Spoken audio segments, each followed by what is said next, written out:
SSC নিয়োগ দুর্নীতি মামলায় ধৃত পার্থ চট্টোপাধ্যায়ের জামিনের মামলার শুনানি হবে মুখ্য সচিব বা সংশ্লিষ্ট কর্তৃপক্ষের অনুমোদন ছাড়াই, এমনই জানিয়ে দিয়েছে কলকাতা হাইকোর্টের বিচারপতি অরিজিৎ বন্দ্যোপাধ্যায় এবং বিচারপতি অপূর্ব সিংহ রায়ের ডিভিশন বেঞ্চ।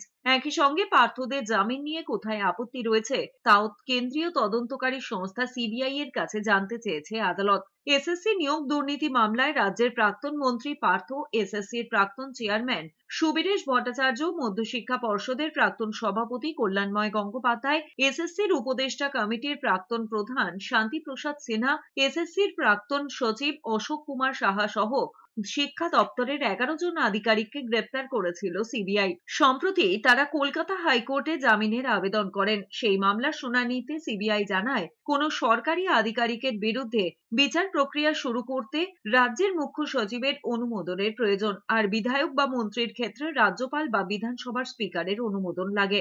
রাজ্যপাল এবং স্পিকার অনুমোদন দিলেও রাজ্যের মুখ্য সচিব এ নিয়ে নিজের অবস্থান জানাননি। মুখ্য সচিব কেন এ বিষয়ে তার অবস্থান জানাচ্ছেন না তা নিয়ে আগেও আদালতে প্রশ্ন উঠেছে। মুখ্য সচিবকে নিজের অবস্থান জানানোর নির্দেশও দিয়েছিল হাইকোর্ট। সিবিআই এর দাবি, তারপরও মুখ্য সচিবের কোনো উত্তর মেলেনি। মুখ্য সচিবের অনুমোদন না মেলায় পার্থদের জামিন মামলার শুনানি সম্ভব হয়নি।